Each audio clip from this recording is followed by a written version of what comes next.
Salut à toi, c'est Chris et bienvenue dans cette nouvelle vidéo. Donc, troisième vidéo de la série Réussir son entretien d'embauche. Donc, dans cette vidéo, on va répondre à la question suivante. Pourquoi avez-vous quitté votre travail? Donc, cette question-là, encore une fois, elle peut se poser de différentes manières et c'est ce qu'on va voir dans cette vidéo-là. Avant de commencer, un pouce si ce n'est pas déjà fait.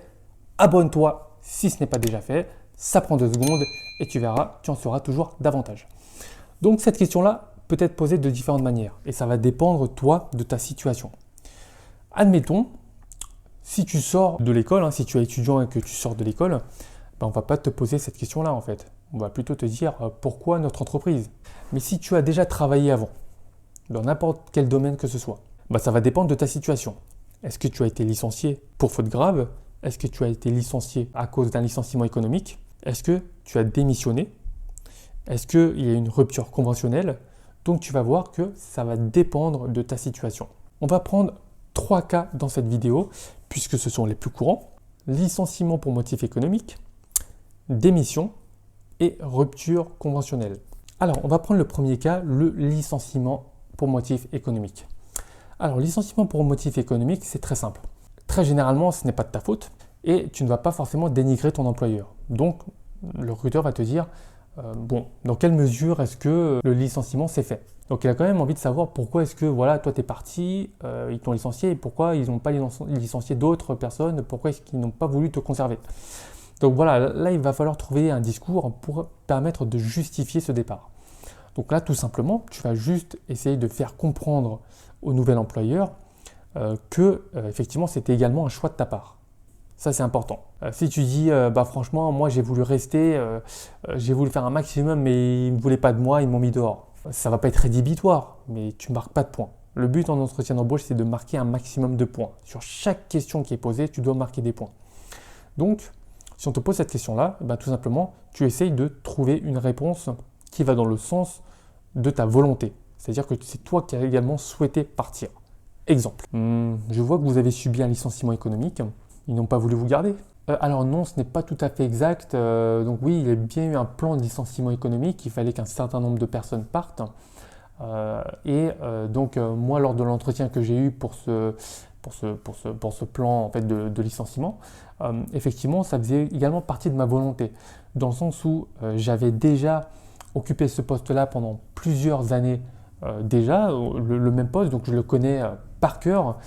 Et je n'avais plus de challenge. Moi aujourd'hui, comme je suis quelqu'un d'ambitieux, je cherche toujours à me challenger, à aller toujours plus loin et me fixer de nouveaux challenges, en fait, de nouvelles ambitions. Et c'est la raison pour laquelle effectivement je leur ai dit, écoutez, moi je veux bien effectivement faire partie de ce plan de licenciement économique parce que effectivement j'aspire aujourd'hui à de nouvelles choses et je ne serai pas contre. Voilà, tout simplement. C'est une manière de répondre qui n'est pas parfaite, mais qui te permet effectivement de faire entendre aux recruteurs que effectivement, ça fait aussi partie de ton choix. En tout cas, que tu l'as souhaité, que tu n'as pas mis toute ta vie en fait dans ce même job, que tu es une personne ambitieuse et que tu étais prête à rebondir. Donc ça, c'est un gros point que tu marques face au recruteur. Garde-le bien à l'esprit. Ça, c'est très important. Le deuxième cas, en fait, c'est la démission. Alors la démission, qu'est-ce que tu vas répondre? Tu peux répondre tout sauf dénigrer ton ancien employeur. Ça, c'est extrêmement important. Ça pouvait être la raison même pour laquelle tu as quitté ton job. Quand tu occupes un emploi et que ton patron te fait chier, d'accord, tous les jours, à quelle heure tu arrives? Pourquoi tu arrives 5 minutes en retard? Qu'est-ce que tu as fait aujourd'hui? Qu'est-ce que tu as fait comme vente? Qu'est-ce que tu m'as vendu comme produit? Pourquoi est-ce que ce client, tu n'as pas traité sa demande? Il te fait chier comme pas possible. Tu ne le supportes plus et tout ce que tu souhaites, c'est te casser de cette entreprise pour aller ailleurs. Mais ça, je te déconseille de le dire en entretien d'embauche puisque c'est quasiment rédhibitoire.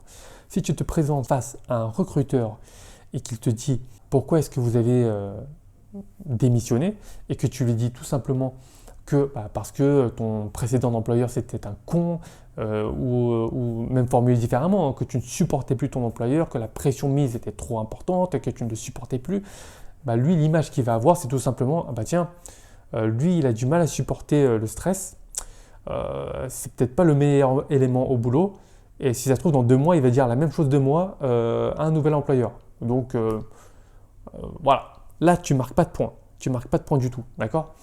Donc, le but, c'est de trouver un élément qui fait que tu n'es pas parti à cause de ton précédent employeur, mais parce que tu recherchais autre chose. Ça, c'est toute la nuance. Tu n'es pas parti à cause de ton poste actuel, mais tu pars pour trouver autre chose. Exemple. Je vois que vous avez démissionné. Quelle est la raison pour laquelle vous avez démissionné? Eh bien écoutez, j'ai démissionné tout simplement parce que je suis une personne assez créative, j'adore être force de proposition et sur ce poste-là, que j'adore, que j'affectionne particulièrement et que je maîtrise bien puisque je l'ai effectué, je l'ai occupé pendant plusieurs années déjà et toutes les propositions que je faisais en tout cas n'étaient pas prises en compte. Et aujourd'hui, je recherche un environnement qui me permet d'exprimer davantage ma créativité, bien sûr tout en respectant les process internes de l'entreprise. Mais en tout cas, le fait que je sois force de proposition, en tout cas, va permettre d'améliorer les process existants et me faire entendre davantage. Moi, c'est vraiment ce que je recherche aujourd'hui et c'est la raison pour laquelle j'ai démissionné. Je recherche une entreprise plus à l'écoute de ses collaborateurs avec un style de management plus paternaliste. Et en regardant votre site internet, c'est vraiment ce qu'il en ressort, en tout cas, dans toutes les valeurs que j'ai vues que dégage l'entreprise, je m'y reconnais totalement et c'est la raison pour laquelle aujourd'hui je postule chez vous. C'est beau, non? C'est beau. Bah oui, oui, tu dis ça, ça montre que tu es extrêmement motivé, que tu es quelqu'un de créatif et force de proposition, que tu es proactif. Ça, c'est quelque chose qu'attendent les recruteurs et qu'en plus, tu t'es renseigné sur la société parce que tu dis du bien d'eux. D'accord? Tu sais déjà un petit peu l'esprit de l'entreprise. Donc là, tu marques des points. Clairement, tu marques des points. Donc ça, c'était le deuxième cas, c'est la démission. D'accord? Premier, donc licenciement économique. Le deuxième cas, la démission. Et le troisième cas, c'est la rupture conventionnelle. Alors là, c'est le cas le plus simple. Tu as négocié ton départ avec l'employeur pour différentes raisons. Mais les raisons que tu peux évoquer en fait pour ton départ sont quasiment similaires à celles que tu évoques pour une démission. D'accord? Juste ce que je t'ai dit précédemment, bah, tu peux le redire pour la rupture conventionnelle. Pourquoi est-ce que vous avez décidé d'une rupture conventionnelle avec votre précédent employeur? Ça ne se passait pas bien? Ben non, bah là tu réponds tout simplement ce que je t'ai dit juste avant, que tu recherchais autre chose et que l'entreprise pour laquelle tu postules t'offre cette possibilité-là. Donc tu verras que cette question-là, d'apparence assez simple, pourquoi avez-vous démissionné? Pourquoi avez-vous effectué une rupture conventionnelle? Dans quel contexte avez-vous subi ce licenciement économique? Pour cette question d'apparence simple, le recruteur attend des choses derrière. Et encore une fois, rappelle-toi, moi je te le dis clairement, sur chaque question posée en entretien d'embauche, tu dois marquer des points. Si on te pose une question et que tu réponds avec une réponse totalement banale, pas de points marqués. Pas de points marqués égale probabilité qui diminue d'être embauché. Donc voilà, j'espère que tu as apprécié cette vidéo et qu'elle va te servir pour ton prochain entretien d'embauche. Encore une fois, un entretien d'embauche, ça se prépare et ça se prépare à l'avance et ça se répète. Donc garde bien ça à l'esprit. Si tu as apprécié la vidéo, like et surtout abonne-toi si ce n'est pas déjà fait. Et quant à moi, je te retrouve à la prochaine vidéo. Ciao!